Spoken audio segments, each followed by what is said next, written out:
Hello बच्चों, मैं हूं गोपाल पालीवाल, आपका फिजिक्स टीचर। बच्चों, एक बार फिर जेई एडवांस के न्यू क्वेश्चन के साथ।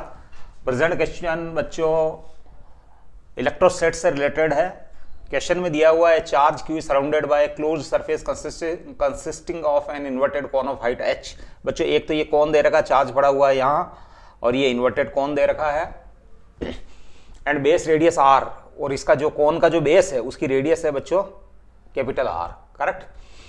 And hemisphere of radius capital R, और बच्चों ये भी है जो एक हेमिस्फीयर है, इसकी रेडियस है जो कैपिटल आर है, as shown in the figure. The electric flux through the conical surface is N Q upon 6 epsilon not in SI units. The value of N is, बच्चों इस क्लोज्ड सरफेस से, जो कि किससे बनी हुई है, हेमिस्फीयर,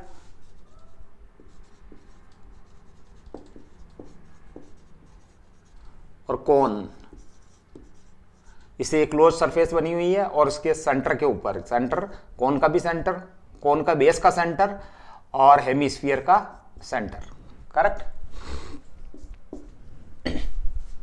और वो फ्लक्स दे रखा है, इससे पास होने वाला फ्लक्स जो है n Q upon 6 epsilon naught. The value of small n is, small n की वैल्यू फाइंड करनी है बच्चों। तो बच्चों ये क्लोज सरफेस है, तो total flux by Gauss theorem,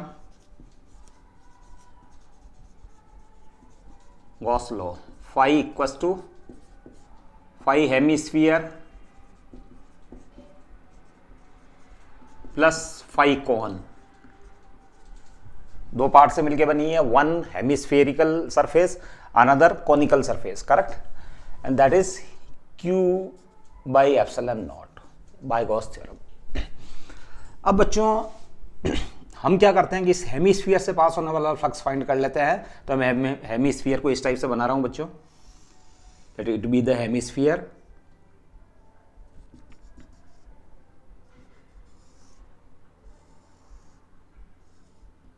of radius r। अब बच्चों मैं क्या करता हूं, इसको है जो मैं कंप्लीट स्फीयर बना लेता हूं। इस वाले फिगर में ये कंप्लीट स्फीयर हो गया, अपर हेमिस्फीयर और लोअर हेमिस्फीयर, और ये क्यू चार्ज है जो इसके सेंटर में पड़ा हुआ। अब इस फिगर की ज्योमेट्री से मैंने एक कंप्लीट स्फीयर प्रिपेयर कर लिया बच्चों। अब इस फिगर की ज्योमेट्री से, बाय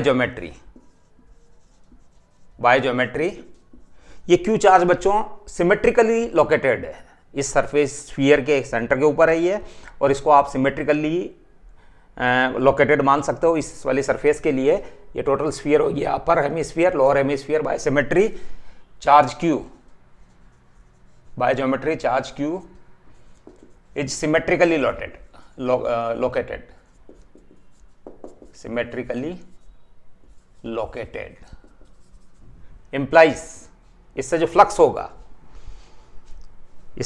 होगा अपर हेमिस्फीयर से और हेमिस्फीयर से जो फ्लक्स पास होगा वो सेम होगा, implies flux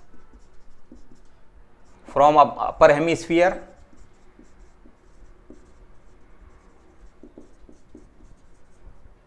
sphere equals to flux from lower hemisphere by symmetry, क्योंकि ये सिमेट्रिकली लोकेटेड है। इसका मतलब है जो ऊपर वाले स्फीयर से जो फ्लक्स पास होगा अपर हेमिस्फीयर से, उतना को नहीं फ्लक्स है जो लोअर हेमिस्फीयर से पास होगा, flux from lower hemisphere, correct. अब टोटल फ्लक्स जो है वो होता है क्यू बाई एप्सिलॉन नॉट, इसलिए ये 1/2 हो जाएगा flux through each hemisphere, through each hemisphere, correct, flux through each hemisphere. अब बच्चों इस फिगर के अंदर आ जाते हैं बच्चों। फ्लक्स थ्रू ईच हेमिस्फीयर, तो अपर हेमिस्फीयर से भी है जो इतना ही पास होगा, Q upon twice epsilon not. तो ये वैल्यू है जो मैं बच्चों यहां पुट कर रहा हूं। सो Q/2 एप्सिलॉन नॉट, ये value Q/2 epsilon naught plus phi cone equals to Q by epsilon naught, implies phi cone equals to हो गया Q by epsilon naught minus Q by twice epsilon naught, that is Q by twice epsilon naught. अब flux given है बच्चों ये NQ/6 epsilon not, correct. अब इसको compare कर लो बच्चों, implies NQ/6 epsilon naught equals to Q upon twice epsilon naught. Q से Q कैंसिल, एप्सिलॉन नॉट से एप्सिलॉन नॉट कैंसिल, तो n की वैल्यू आ रही बच्चों 3, करेक्ट। तो n की वैल्यू इजीली है जो 3 आ रही है बच्चों। क्वेश्चन की ज्योमेट्री से ये क्वेश्चन बहुत क्लियर हो जाता है। तो बच्चों क्वेश्चन बहुत इजी था, आपको समझ में आया होगा। हम अगले क्वेश्चन के साथ फिर मिलते हैं। Stay blessed till then, thank you.